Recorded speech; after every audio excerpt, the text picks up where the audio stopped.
हर हर गंगे हर हर महादेव, सूर्य देवता की जय। प्रिय श्रोतागण, रविवार का दिन सूर्य देवता को समर्पित होता है। जीवन में सुख समृद्धि धन संपत्ति और शत्रुओं से सुरक्षा के लिए रविवार का व्रत करना सर्वश्रेष्ठ माना गया है। रविवार का व्रत करने व कथा को सुनने से मनुष्य की सारी मनोकामनाएं पूरी हो जाती है। मान सम्मान धन यश और उत्तम स्वास्थ्य भी मिलता है। सूर्य देव का व्रत 12 रविवार 30 रविवार या फिर 1 वर्ष तक करना चाहिए। रविवार को सूर्य उदय से पहले बिस्तर से उठकर शौच और स्नान आदि से निवृत्त होकर स्वच्छ लाल रंग का वस्त्र पहनना चाहिए। इसके बाद घर के ही किसी पवित्र स्थान पर सूर्य की स्वर्ण या मिट्टी से बनाई गई मूर्ति या चित्र स्थापित करना चाहिए और फिर विधि विधान से गंध धूप दीप पुष्प आदि से भगवान सूर्य का पूजन करना चाहिए।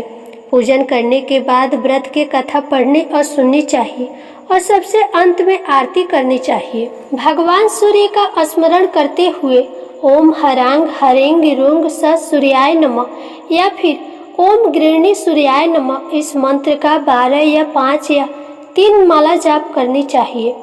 जाप के बाद शुद्ध जल रक्त चंदन अक्षत लाल पुष्प और दुर्वा से सूर्य देवता को अर्घ्य देना चाहिए।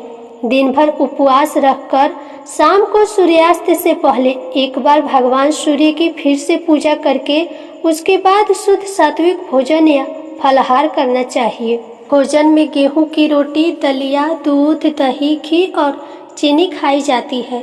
ध्यान रखें, रविवार के दिन नमक का सेवन नहीं किया जाता है। मान्यता है कि सूर्य देव की आराधना करने से कुंडली के सभी दोष दूर हो जाते हैं।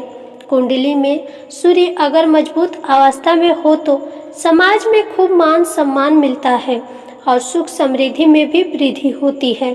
इसलिए सूर्य देव की पूजा में व्रत की कथा को पढ़ने का भी विशेष महत्व है। प्रिय श्रोताओं, अब आपको सुनाने जा रहे हैं रविवार व्रत की कथा। आप सब इस कथा को पूरी श्रद्धा और विश्वास के साथ पूरा अवश्य सुनिएगा। प्राचीन समय में एक नगर में एक वृद्धा रहती थी। वह प्रत्येक रविवार को सवेरे ही गोबर से घर लीपकर स्नान आदि कर सूर्य देव भगवान की पूजा करती। फिर भोजन तैयार कर भगवान को भोग लगाकर स्वयं भोजन करती थी। श्री हरि की कृपा से उसका घर सभी प्रकार के सुख और धन्य धान्य से पूर्ण था। किसी प्रकार का विघ्न या दुख नहीं था। सब प्रकार से घर आनंद रहता था। उसकी एक पड़ोसन जिसकी गौ का गोबर वह बुढ़िया रोज लाया करती थी, वह उस बुढ़िया की संपन्नता से जलने लगी। वह विचार करने लगी कि यह वृद्धा सर्वदा मेरी गौ का गोबर ले जाती है, इसलिए अगले दिन से वह अपनी गौ को घर के भीतर ही बांधने लगी। वह रविवार का दिन था। बुढ़िया को गाय का गोबर न मिलने के कारण अपना घर लीप न सकी। उस दिन उसने न तो भोजन बनाया और न ही भगवान सूर्यदेव को भोग लगाया और न स्वयं भोजन ग्रहण किया। इस प्रकार उसने निराहार व्रत किया। रात्रि हो गई, वह भूखी ही सो गई। रात्रि में भगवान सूर्यदेव ने उसे स्वप्न में दर्शन दिए और भोजन न बनाने तथा भोग न लगाने का कारण पूछा। वृद्धा ने कहा, उसे गोबर नहीं मिला, इस कारण वह आपका भोग न लगा सकी। तब भगवान ने कहा, हे माता, हम तुमको ऐसी गौ देते हैं जो सभी इच्छाएं पूर्ण करती है, क्योंकि तुम हमेशा रविवार को पूरा घर गौ के गोबर से लिपकर भोजन बनाकर मेरा भोग लगाकर ही स्वयं भोजन करती हो। इससे मैं बहुत प्रसन्न हूँ। मैं निर्धन को धन और बांझ स्त्रियों को पुत्र देकर उनके दुखों को दूर करता हूँ तथा अंत समय में मोक्ष देता हूँ। स्वप्न में ऐसा वरदान देकर भगवान अंतर ध्यान हो गए। प्रातः जब वृद्धा की आंखें खुली तो उसने देखा कि आंगन में एक अति सुंदर गौ और बछड़ा बंधे हुए हैं। गौ और बछड़ी को देखकर वह वृद्धा अत्यंत प्रसन्न हुई और उनको घर के बाहर बांध दिया। वहीं उनके खाने के लिए चारा भी डाल दिया। जब उसके पड़ोसन ने बुढ़िया के घर के बाहर एक अति सुंदर गाय और बछड़ी को बांधा देखा तो ईर्ष्या के कारण उसका हृदय जल उठा। जब उसने देखा कि गौ ने सोने का गोबर किया है तो वह चोरी से उस गौ का गोबर उठाकर ले गई और अपनी गौ का गोबर उसकी जगह पर रख गई। वह प्रतिदिन ऐसा करती। सीधी साधी बुढ़िया को उसकी इस चालाकी की खबर न हुई। सर्वव्यापी ईश्वर ने सोचा कि चालाक पड़ोसन के कर्म से बुढ़िया ठगी जा रही है। एक दिन भगवान ने संध्या के समय अपनी माया से बड़े जोर की आंधी चला दी। बुढ़िया ने आंधी के भय से अपनी गौ को घर के भीतर बांध लिया। प्रातः काल उठकर जब वृद्धा ने देखा कि गौ ने सोने का गोबर दिया है तो उसके आश्चर्य की सीमा न रही।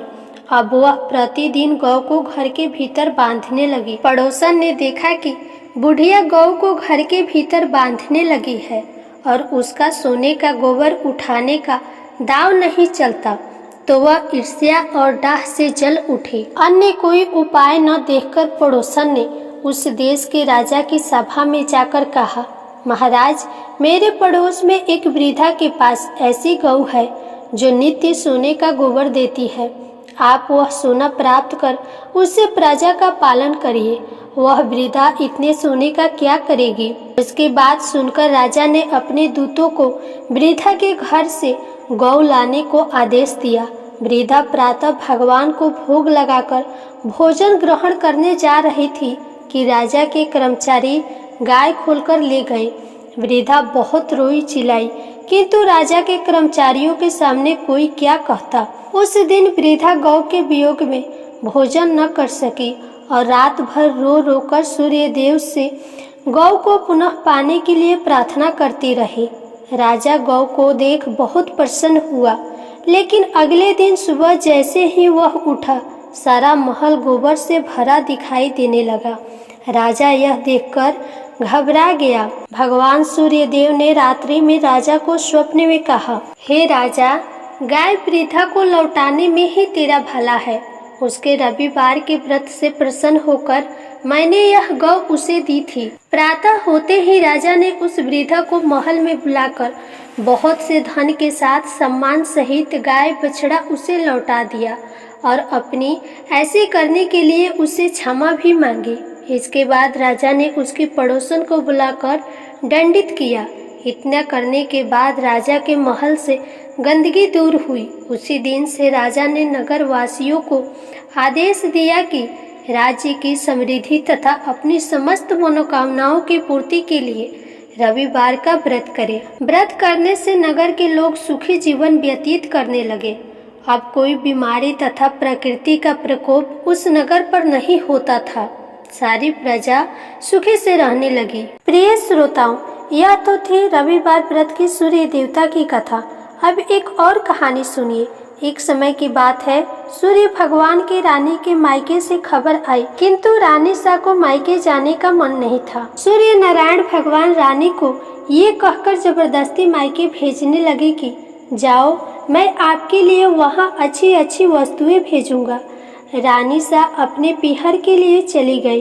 कुछ दिनों के बाद सूर्य भगवान रानी सा के लिए चौपड़, पासा, पचीटा, आटी, डोरा आदि कुछ वस्तुएं भेजते हैं। रानी सा की भाभियां मजाक करने के इरादे से चौपड़, पासे, खिलौने आदि सारे सामान निकाल देती है और उनकी जगह पर कंकड़, पत्थर और कांटे भरकर रख देती है और सारे डिब्बे वापस बंद कर देती है। रानी सा ने देखने के लिए हाथ डिब्बे में डाले तो उनके हाथ में कांटे चुभ गए। फिर तो उनकी भाभियां हंसने लगी। यह देखकर रानी सा को सूर्य नारायण पर गुस्सा आ गया। कुछ दिनों के बाद जब सूर्य नारायण रानी सा को लेने पधारे तो रानी सा तो सूर्य भगवान से बात भी नहीं कर रही। रानी सा जब अपने ससुराल पहुंची तो वहां पर भी उन्होंने किसी से बात नहीं किया। सूर्य नारायण ने अपनी माता जी से पूछा कि माता जी, रानी सा आपसे बात करती है क्या? तब उनकी माता कहने लगी, नहीं बेटा, रानी सा जब से मायके से वापस आई है उसके बाद से बात ही नहीं कर रही है। सूर्य नारायण कहने लगे कि माता जी, आज आप उनको बोलना कि धान की बोरी पड़ी हुई है, धान में से चावल निकाल दे, लेकिन ऐसा करते समय चावल टूटने नहीं चाहिए, साबुत निकलने चाहिए। अब सुनकर रानी सा तो रोने लगी रोते रोते ही वो छत पर चली गई और उन्होंने चिड़ियों को बुलाया। रानी सा चिड़ियों से कहने लगी कि अगर मैंने तुम्हें कभी चुंगा डाला होगा तो अब तुम इन धानों को छील दो। ढेर सारी चिड़िया आई और सारे के सारे धान छीलकर वापस उड़ गए। सूर्य नारायण ने अपनी माताजी से फिर पूछा, माताजी, रानी सा कुछ बोली क्या? माताजी कहने लगी, नहीं बेटा, वो तो कुछ भी नहीं बोली। सूर्य नारायण भगवान ने फिर से कहा, अब की बार आप उनको कहना कि 108 छेद वाली मटकियां है, उनमें पानी भर दो। भला इतने छेद वाली मटकी में पानी कहाँ से रुकता? सूर्य नारायण ने सोचा कि अब तो रानी सा को बोलना ही पड़ेगा। जब ये बात रानी सा ने सुनी तो वे फिर से रोने लगी, लेकिन बोली कुछ नहीं और 108 छेद वाली मटकियां लेकर तालाब पर पहुंच गई। तालाब पर पहुंची तो वहां पर भी वो रो ही रही थी। उन्हें रोता देखकर तालाब की मेढकी आई और उनसे पूछने लगी कि आप क्यों रो रही है? रानी सा ने कहा कि सासू जी ने 108 छेद वाली मटकियों में पानी भरने को कहा है, भला उनमें पानी कैसे रुकेगा? मेढकियां बोलने लगी कि रानी सा आप चिंता मत करो, हम सारे छेद में चिपक जाएंगे, फिर आप आसानी से पानी भर लेना। फिर क्या था, उस सारी मेढकियां तो घड़े में जितने भी छेद थे उतने में चिपक गई। फिर रानी सा ने पानी से मटके भर लिए। उस दिन भी संध्या काल में सूर्य नारायण ने अपनी माताजी से पूछा, माताजी, रानी सा आज बोली क्या? उनकी माताजी कहने लगी कि नहीं बोले। सूर्य नारायण कहने लगे कि कल आप उनसे बोलना कि बाग में उनकी मासी जी आई हुई है, उनसे मिलने के लिए जाएं और उनको यह भी बोलना कि जिस तरफ चरमों बिखरे हुए हैं उधर जाएं। अगले दिन सूर्य नारायण रास्ते में एक स्त्री का रूप बनाकर लंबा घूंघट निकालकर बैठ गए और जब रानी सा उस तरफ आई तो सूर्य नारायण स्त्री का रूप धरकर ही बैठे बैठे रोने लगे। रानी सा ने कहा, क्यों रो रही हो? कोई मुसीबत आ गई है क्या? अरे, मुझसे ज्यादा मुसीबत थोड़ी आई होगी। अगर मेरे जितनी मुसीबत आती तो फिर क्या करोगी? सूर्य नारायण बोले कि आपको क्या मुसीबत है? रानी सा बोलने लगी कि क्या बताऊं, मैं पीहर नहीं जा रही थी, फिर भी इन्होंने मुझे जबरदस्ती भेज दिया और बोले कि मैं अच्छी अच्छी वस्तुएं और बहुत सारी चीजें भेजूंगा, लेकिन इन्होंने तो डिब्बे में भरकर कंकड़, पत्थर और कांटे भेज दिए। मैंने देखने के लिए जैसे ही डिब्बे में हाथ डाला तो मेरे हाथ में सारे कांटे चुभ गई और मेरी भाभियां मेरा मजाक उड़ाने लगी। थोड़े दिन बाद जब ये मुझे वापस लेने आए तो मैं ससुराल आ गई और फिर धान से मुझे चावल निकालने को बोला। ये भी कहा कि एक भी चावल नहीं टूटना चाहिए। फिर मुझसे 108 छेद वाली मटकियों में पानी भरने के लिए कहा। अब आप ही बताओ, छेद वाली मटकियों में पानी कैसे रुकता? वो तो मेढकियां मटके के अंदर चिपक गई, जो मैंने पानी से भरा हुआ मटका घर ले जाकर रख दिया। ऐसा कहते ही रानी सा तो जोर जोर से रोने लगी। बस फिर क्या था, सूर्य नारायण ने स्त्री का रूप त्यागा और रानी सा का हाथ पकड़ लिया और अपने असली स्वरूप में आ गए।